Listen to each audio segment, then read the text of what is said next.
Natin. Magandang hapon po sa ating lahat at welcome sa ating Bible study at sa ating pong ikalabing-pitong meeting na ho natin ito. Ayan, amen. 17th meeting. Ayan, tagal-tagal na, no? Brother din. parang kailan lang. 16 o 17th meeting na ata, ano? 17. Oo, so salamat sa Panginoon. Ito naman po'y design na kung tayo sa ating pag-aaral ay magkaroon tayo ng kaalaman mula sa salita ng Diyos, magamit po natin sa ating buhay pananampalataya. At muli nga po mga minamahal, welcome sa ating Bible study. Dahil Mother's Day po, nagdiriwang ang araw na ito o ang buwan na ito sa mga tinatawag nating mga mahal nating mga nanay, to all the moms, mother, mama, inay, inang ano man po, maligayang kaarawan po sa inyo. To all the moms, happy Mother's Day po sa inyo. Amen? Ngayon, Mother's Day po, pag-aaralan natin. Ito yan, Sister Oyet, ayan na. Pag-aaralan po natin ngayon yung ating topic ngayon, it's about sa salitang virtuous woman. Okay? So bago po tayo magpatuloy, muli humingi po tayo ng gabay sa Diyos sa ating pag-aaral. May the Lord guide us and lead us in our Bible study. Manalangin po tayo at humingi po tayo ng patnubay. Shall we all pray? Muli po, O Diyos, kami lumalapit ng may kababaan ng aming puso sa aming pong pag-aaral. Kayo po ang siyang maitaas at ang iyong patnubay, paggabay ng banal na Espiritu Santo ang siyang muna sa aming kalagitnaan. Dalihin mo ang bawat isa sa amin sa karunungan sa iyong salita at sa mga kasama namin. Basbasan mo kami, palain, at gabayan mo ang aming makasamahan. Muli, O Diyos, ano mang pagkukulit kasalanan, patawarin mo kami at maging karapat-dapat kami sa mga oras na ito. Ito po ang aming dalangin sa pangalan ng aming Panginoong Jesus, sa aming tagapagligtas. Amen. Alright, mga kapatid, buklatin po natin ang ating mga Biblia. Ito po sa Old Testament, the Book of Wisdom. Proverbs chapter 31. Ayan. Sa aklat po ng Kawikaan, sa Tagalog, Kawikaan. Tama ba akong si Roy? Ito ang aking corrector si Roy. Pag mali yung aking Tagalog. Ayan. Proverbs chapter 31. Magsisimula po tayo sa verse 10. Sa Tagalog po, yan ay Kawikaan, Kapitulo 31. Ayan. Ang aking Tagalog Spanish sa Tagalog naghahalo Ayan, Book of Proverbs, chapter 31. Tingnan po ninyo yung nasulat. Gusto ko kong basahin sa Tagalog saka sa English. Kasi sa English, medyo pinag-aaralan ko yung salita na to, Brother Rodel, Sir John. Pakinggan nyo simulan natin sa translation niya sa Tagalog, sa verse 10. Proverbs 31, verse 10, Brother Rodel.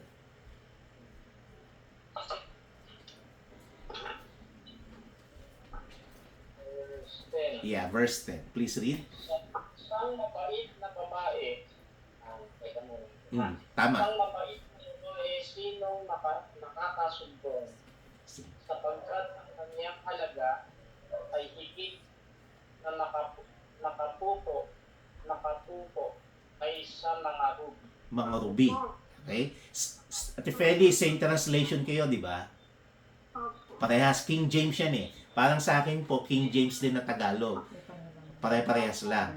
Ang sabi po, pababasahin natin si Sir Cecil sa English. Pero ang sabi, isang mabait na babae, sinong makasusumpong? Si Sir Cecil, pwedeng pakibasa nga yung English version.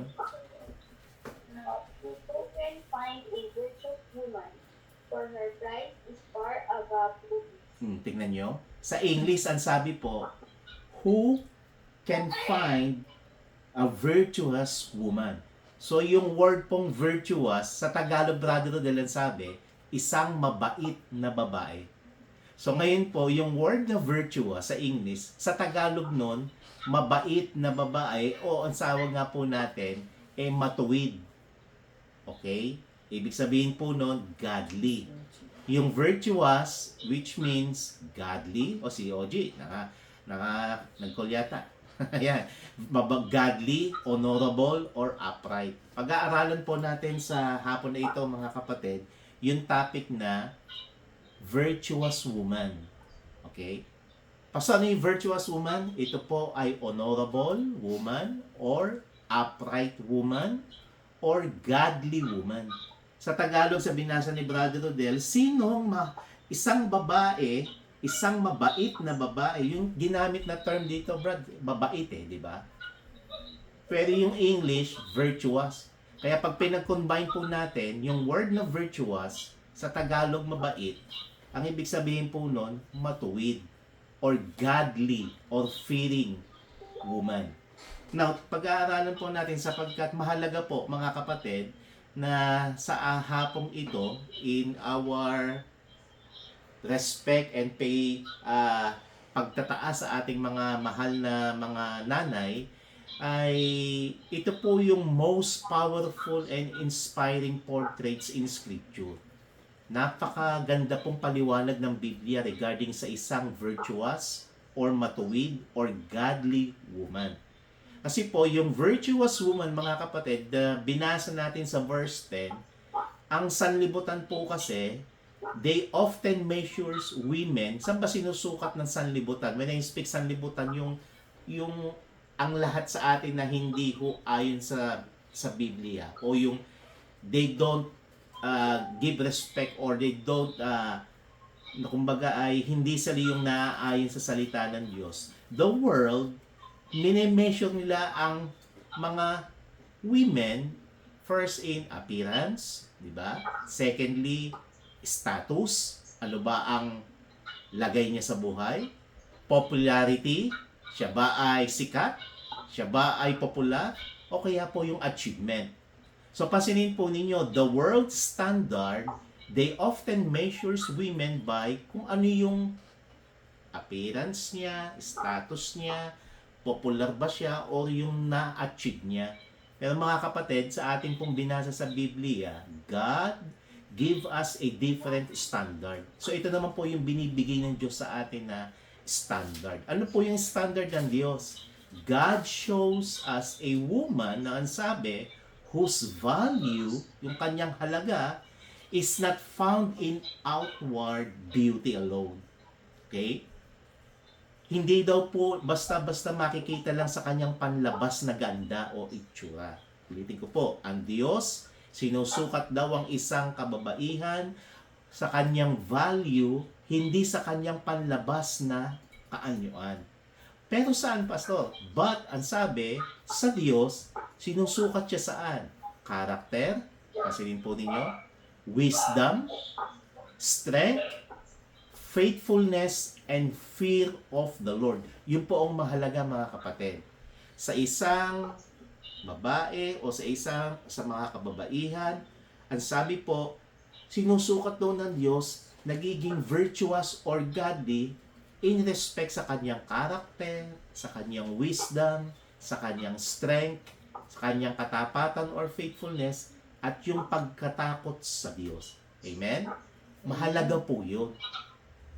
Hindi basta't nakakita tayo ng magandang babae, di ba? Okay yun But the thing is, how the world measure it, but how God's standard responds to it.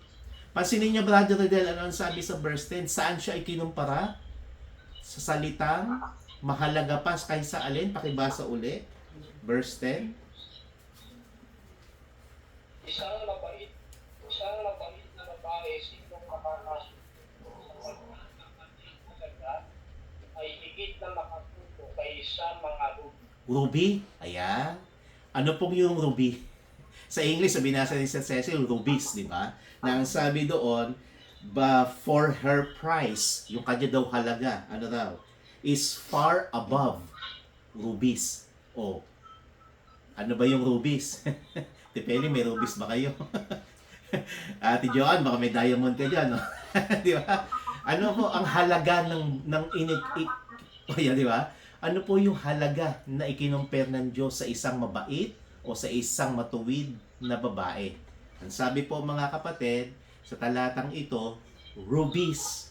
Rubies, mga minamahal, ay were among the most precious treasures in the ancient world. Mahalagang bato po ito sa panahon pa ng matagal na panahon. Yet, God says, ano ang sabi? A virtuous woman is worth even more. Di ba, Brother Rodel? Mas higit pa kaysa mga ruby. Alin? Yung babaeng matuwid. Yung virtuous woman. Amen? Kaya kung may ruby ka, may diamond ka man, may gold ka, pastor ako, silver lang. O, di ba? Ano pa man yan, mga kapatid, mahalagang bato yan, salamat sa Diyos. Pero ang sabi po, ang isang virtuous woman, ang sabi sa ayat, ay higit pa ang kanyang halaga sa mga ruby. Far above rubies yung kanyang price. Pag-aaralan po natin, bakit sinabi ng Diyos na ganon? Na ikinumpara niya ito sa isang virtuous woman, mas higit pa siya sa halaga ng mga rubies. Kasi po mga kapatid, yung message na ito, hindi lang mo sa mga nanay o sa mga kababaihan, but it is for the whole family. Sa ating mga asawa, sa mga husbands, daughters, sons, and even in the church. Mahalaga po ito. Sapagkat yung virtuous woman o yung salitang virtue, sa Tagalog po nun yung kabaitan o yung pagiging fear of the Lord, ang sabi nga po, pinagpapala po ito ng Diyos. Amen? Tandaan po ninyo, ang isang tao, babae man, lalaki man, magulang man o anak man, sa pamilya, kapag meron pong kabaitan o meron pong tinatawag na pagkamatuwid sa gawain at salita ng Diyos, pinagpapala po ng Panginoon. In verse 10, makikita po natin, a virtuous woman is rare and valuable. Ito po ay rare at valuable. Bakit po? Kasi the Bible begins, anong sabi Brother Rodel? By asking a question. Di ba ang simula sa pagkabasa mo, ito ay isang tanong, Brother Rodel? Anong sabi? Isang mabait na babae, sinong makasusumpong? Di ba? May question mark. So the Bible begins by asking a question, who can find her? Napansin po ninyo yung salita niyo? Sinong makasusumpong sa isang mabait na babae? Ano yung mabait? Virtuous. Ano yung virtuous? Godly. Ano yung godly? Upright. Ano yung upright? Honorable woman. So ang Bible, nagsimula siya sa isang tanong. Who can find a virtuous woman? Ibig sabihin ba, Pastor, not because she does not exist, hindi ba kasi makita ng mga tao na mayroong virtuous woman? Hindi po. Pero ang sabi ng Diyos, ito ay rare. Ano yung rare, Sister Oya? Bihira lang. Okay? Madalang lang. Para bagang, di ba? Kasi niya ba para bagang madalang lang ito. Pagka madalang, ang ibig sabihin noon, kakaunti lang. So the world, pansinin po ninyo, Tifeli, Tatay Cardo, the world produces many fashionable people. Ano yon? May mga talented people, di ba? Pag sa talent, galing-galing nila. Merong mga educated people, matatalino. Merong mga successful people, yung mga pinagpala sila, they were successful. But virtue, ano yung virtue? True godly character, ano yung virtue? Honorable, upright, ang sabi ng Bible, it is uncommon. Ano po yung uncommon? Bihira lang. Hindi mo daw siya basta-basta makikita. So, ang isang mabait na babae o yung matuwid na babae, ang description po ng Bible, it is valuable. Mahalaga. Amen? Kaya sa atin po, mga nanay, kayo po ay mahalaga, sabi ng Bible. Why?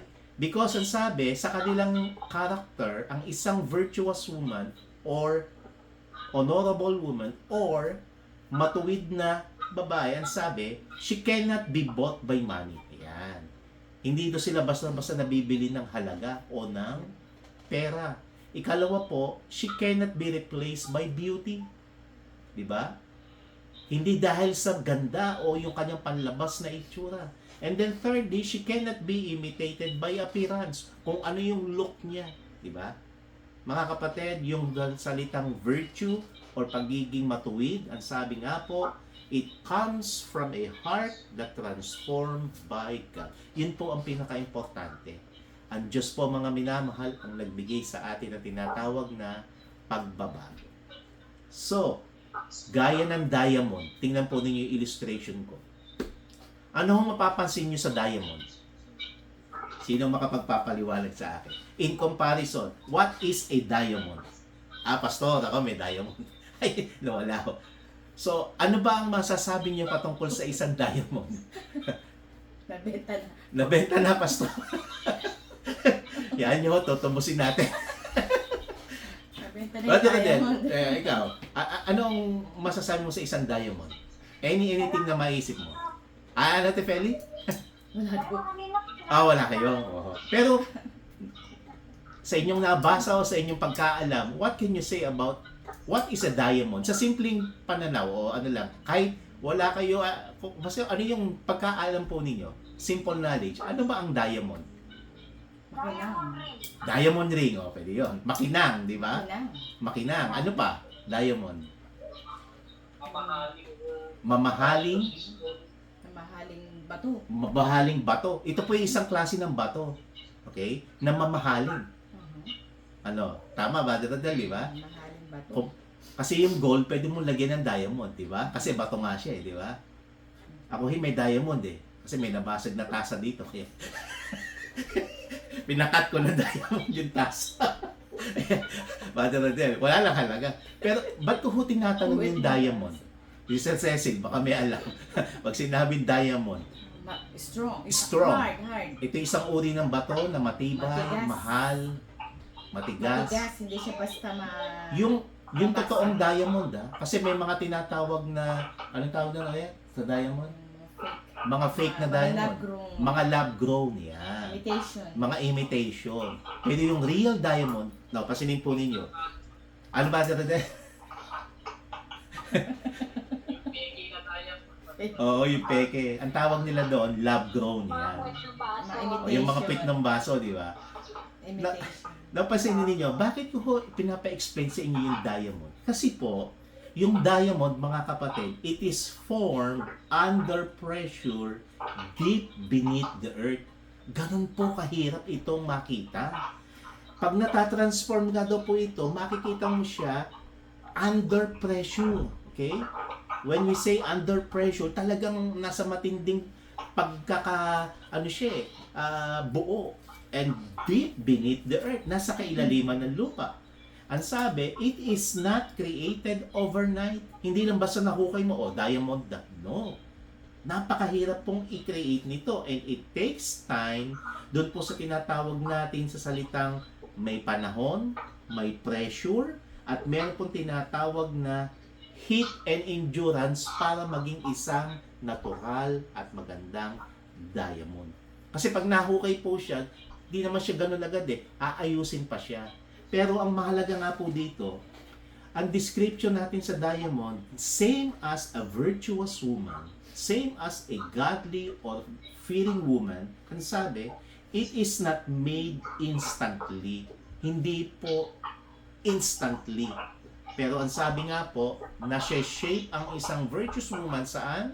Through her prayers, through her sacrifice, mga nanay, sa inyong sakripisyo, sa inyong panalangin, sa inyong pagtatapat, sa inyong mga pagsubok, at sa inyong mga disappointments, doon po kayo kikinang. Amen? Doon po kayo mas magiging makinang. Kaya kung may pagsubok, pastor, kung mayroong mga disappointment, kung mayroong mga failures in life, if there are tinatawag nating sacrifices, doon po nabubuo yung salitang magiging makinang na bato. Like salitang virtuous woman.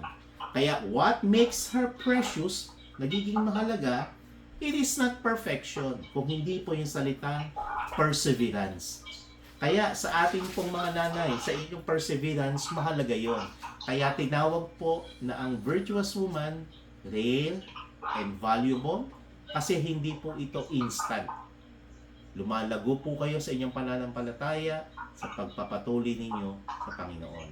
Verse 11. Ate Feli, pakibasa niyo po ang verse 11. Ano po ang sabi? Mhm. Ito ng kaniyang asawa ay sumitiwala sa kanila at may hindi kukunahin ng kailangan. O, tignan nyo, di ba? Ang sabi, the heart of her husband that safely trust in her. O, a virtuous woman, mga kapatid, ang isang matuwid na babae, ang description ng Bible is dependable. Ano po yun? Her words can be trusted. Ayan. Father Rodel, yung mga asawa daw natin, sabi. O, di ba? Ang mga nanay natin, asawa, ano man yun, nasabi, their words can be trusted. One faithful act at a time. Ang sabi nga po, her actions are consistent. O, yung kanyang action, consistent yun. Yung kanyang character, it is stable. Kaya po, ganun ang description ng Bible. Ang sabi, sa isang matuwid na babae, she brings what? Peace, kapayapaan, not confusion. Yun pong salitang trust, nabibuild po niya yun eh. Kaya sa inyo pong mga nanay, alright, nabibuild po ninyo yung trust. Kaya ang sabi, character is not built by publicly, pero ito po yung nabibuild privately. Mahalaga po yun. Mapapansin po natin, secondly, a virtuous woman, hindi lang po siya rare and valuable. Ikalawa po, yung virtuous woman po, it is salitang trustworthy. Ang sabi sa Bible, the heart of her husband doth safely trust in her. Di ba? Sa binasa ni Ate Feli, tumitiwala ang kanyang asawa, yung puso ng kanyang asawa sa kanya.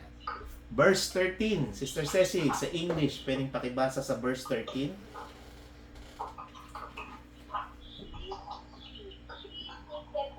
Mm-hmm. Oh, tignan po ninyo ha. Work it willingly with his hand. Sa Tagalog, mapapansin niyo yung salita na yan, Brother Rodel, pakiulit mo nga sa verse 13 in Tagalog version. Siya'y humahanap ng balahibo ng tupa at lino.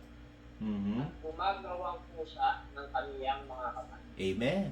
Alam po niyo yung salitang gumagawang kusa? Kasi ang sabi sa unang salita, siya'y humahanap. Ibig sabihin nun, may initiative siya. So, ang virtuous woman po, mga kapatid, ang sabi, siya ay hardworking.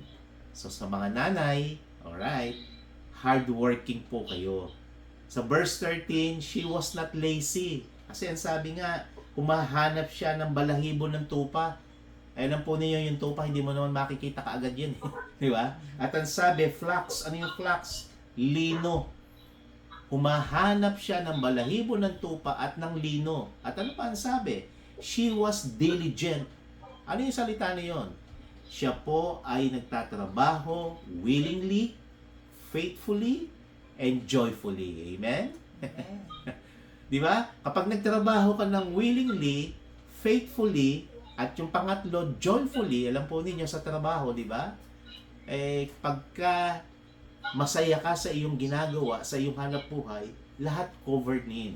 Kaya mga kapatid, ang virtuous woman, siya ang sabi, hardworking. Ikalawa, trustworthy. At yung pinakauna ang sabi, a virtuous woman is rare and valuable. Kung ganyan po pala kayong mga nanay, description ng Bible. Pansinin niyo po yung salita, di ba, Ate Feli? Notice the Bible says, sabi, she worked willingly. Ang ibig sabihin po ng salitang willingly, di ba, ito ay kusang loob. Meron siyang initiative. So, her attitude mattered as much as her action. Kaya sa kanyang paggawa, masaya siya, matapat siya, at willing siya. Mga nanay, ang sabi nga po, gumigising kayo ng maaga, di ba? You wake before everyone else. Nauna kayong gumising. Nagluluto kayo, di ba? Kasi nagluluto kayo ng inyong mga almusal o mga nanay. And sometimes, hindi ka lang gumigising ng maaga, you sleep after everyone else. O, huli ka na minsan kung matulog, inaayos mo, nakasara na ba yung pinto, nakaayos naman lahat, malinis ba? Yan ang mga nanay eh. Mga kapatid, much of what they do, ang sabi, goes unnoticed. Minsan hindi natin napapansin yun. First, ano yun, pastor? Sa kanilang pagluluto. In cooking. O, di ba? Pag nagluto sila, o pagka sila'y naggayak ng pagkain. In cleaning, ang mga nanay, o naglilinis. Di ba? Nag-aayos. Naku, mahirap magtrabaho yata sa bahay. Di ba si Royet? Hindi maubos ang trabaho. Brother Rodel, di ba? Mas gusto nating magtrabaho kaysa maglinis sa bahay. Di ba? Maraming trabaho sa bahay. Maraming trabaho sa bahay, hindi nauubos. Ano pa ang mga ginagawa ng mga nanay na minsan hindi natin napapansin? Yung kanilang encouragement, di ba?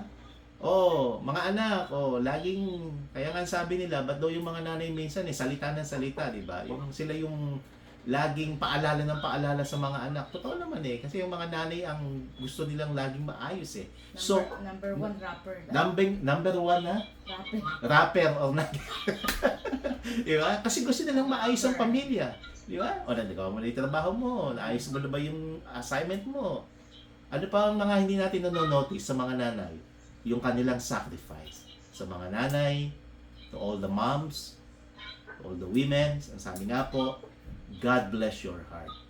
Because the world may not applaud it, minsan hindi kayo napapalakpakan, but the heaven, God, records it. Amen? Amen. Ang Diyos, alam niya ang iyong puso at ang iyong pagpapagal. God honors your diligence, yung iyong kasipagan. Whether you are a mother, whether you are a businesswoman, nagtatrabaho ka man, whether you are a student, whether you are a wife, isang asawa, or whether you are serving in the ministry sa gawain ng Panginoon, ikaw ay ginagabayan ng Panginoon. So, be faithful in the Lord's word. Amen? Kaapat, verse 26, Brother Rodel, magtatapos tayo sa ilang talata. Verse 26, please read.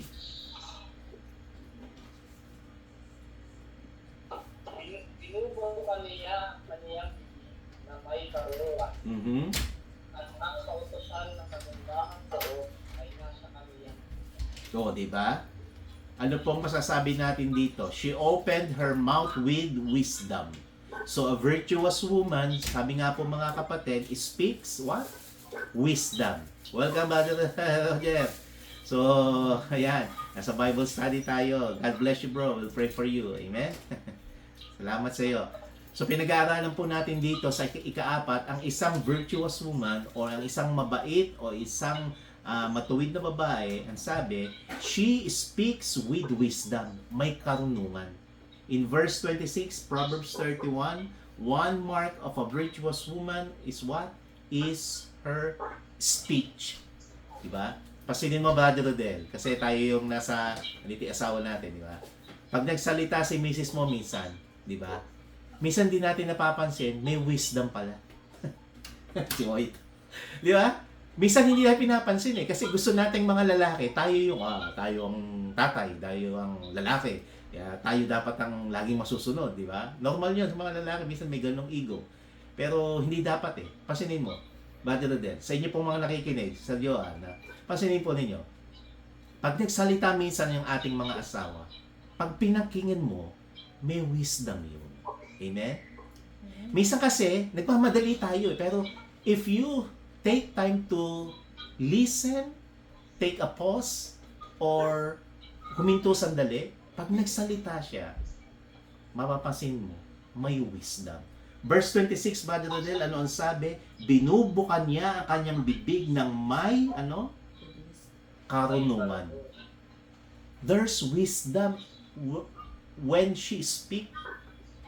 Kaya pag si Oit minsan nagsalita sa akin, minsan pagka talagang marami kong ginagawa, hindi ko napakinggan, nami-miss ko yung wisdom. But if we take time to pause, meditate, and listen carefully, the Bible says sa mga nanay, she speaks with wisdom. Kaya yun po pang-apat na katangian ng virtuous woman. She speaks with wisdom. Meron pong tinatawag na wisdom instead of foolishness. Alright?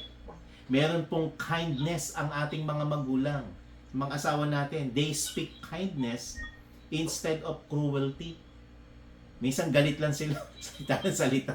Pero meron hong kindness yun. And there's encouragement instead of destruction.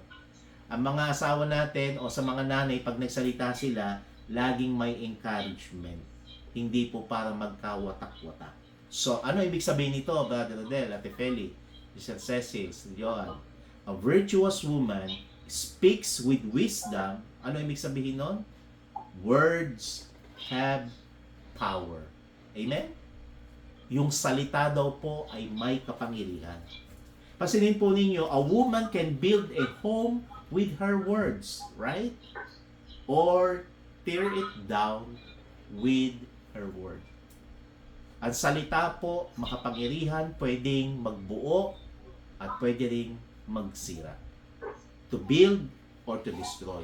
But the Bible says in verse 26, Brother Rodel, ang sabi, binubukan niya ang kanyang bibig ng may karunungan. And then lastly, ang sabi sa verse 30, pwedeng pakibasa ba? Sino nang babasa?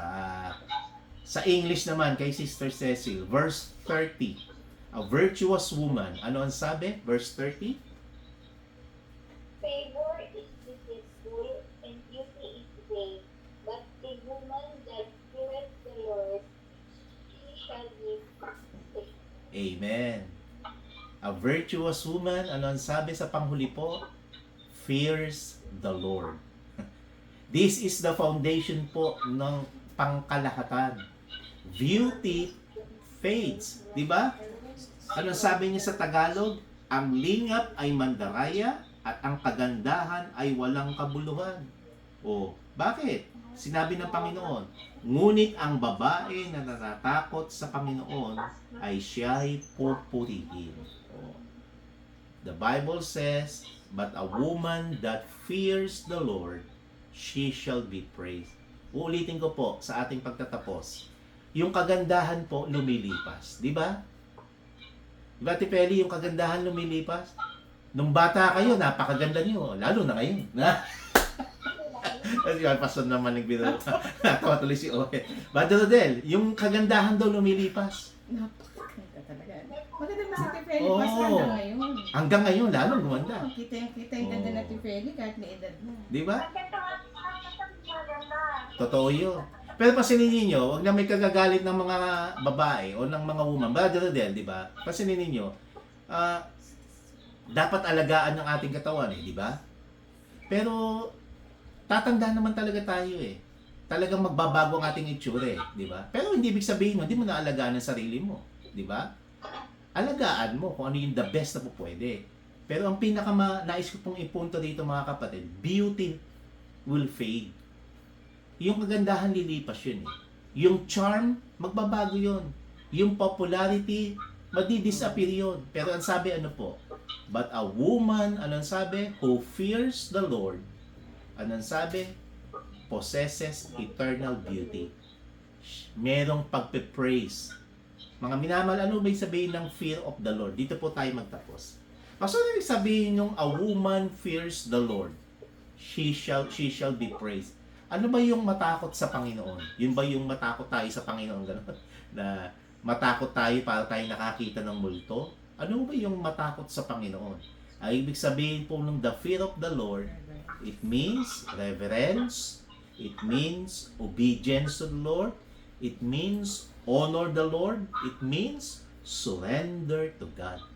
Kaya ang ibig sabihin pala ng isang virtuous woman o mabait or matuwid na babae, siya na natatakot sa Panginoon, ibig sabihin pala nun, siya nang may paggalang, siya na may pagsunod sa Diyos, siya na may pag-honor sa Panginoon, at siya na may pag-surrender sa Diyos. Yun po ang ibig sabihin ng fear of the Lord.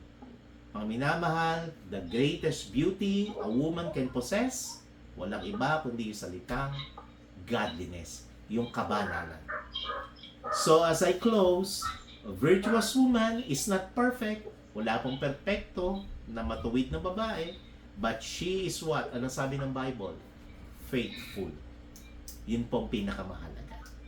She loves God, mga nanay. She serves others. She works diligently. She speaks wisely. And she walks in integrity. Mahalaga po yun. Sapagkat ang beauty nga lilipas, but her influence, it will stay. Mananatili.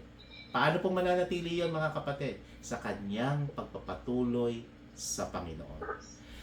So, in my conclusion po, Ate Feli, Sir Joan, Brother Rodel, Sir Cecil, to every woman who are listening here right now, God is not asking you to become famous. Tandaan po ninyo. God is not asking you to become famous. But God is calling you, saan po? To become faithful. Amen? Maging matapat sa Kanya. And to every young lady, kung meron man at makakapanood sa atin, to all the young ladies, protect your character more than your image. And to every mother, sa lahat ng mga nanay, God bless you. Your labor is not in vain. Wala pong pagpapagal na inyong ginawa na hindi po i-bless ng Diyos. God will bless it. And to every family, sa bawat pamilya po, honor the virtuous woman God has placed in your life. Sa anong paraan? I-honor natin sila, mahalin natin, respeto natin, at atin po silang alalahanin. Sapagkat, bakit? Ang sabi sa verse 31, Brother Rodel will close for a conclusion. Verse 31. Bigyan ninyo siya ng bunga ng kaniyang mga kamay at purihin siya ng kaniyang mga gawa sa mga pintuang bayan. Amen. Amen. The Bible says, give her of the fruit of her hands. This is the time na ibigay natin yung ating yung karampatang para sa kanila, sa kanilang paglilingkod. So, compensate. Kumbaga ay, natin sila, i-treat natin sila, regaluhan natin sila, mahalin natin sila mga nanay, at lagi nating ipagpasalamat sa Diyos sa ating mga nanay, nandiyan pa sila, salamat sa Panginoon, at sa ating mga mahal sa buhay, huwag natin kalilimutan yung kanilang sakripisyo, kanilang pagpapagal. Ito po, ang sabi sa verse 31, give her of the fruit of her hands and let her own works praise her in the gate. God bless you mga kapatid. Nawa po ay patuloy nating ipagpasalamat sa Diyos ang mga biyayang tinatanggap natin. To all the moms, God bless your heart. Magandang hapon po sa ating lahat mga kapatid. Dito po tayo nagtatapos sa ating Bible study, sa ating pag-aaral in connection sa ating topic na a virtuous woman. Amen. Alright, so ngayon po idadako tayo sa ating mga sama-samang panalangin sa ating closing prayer. Okay?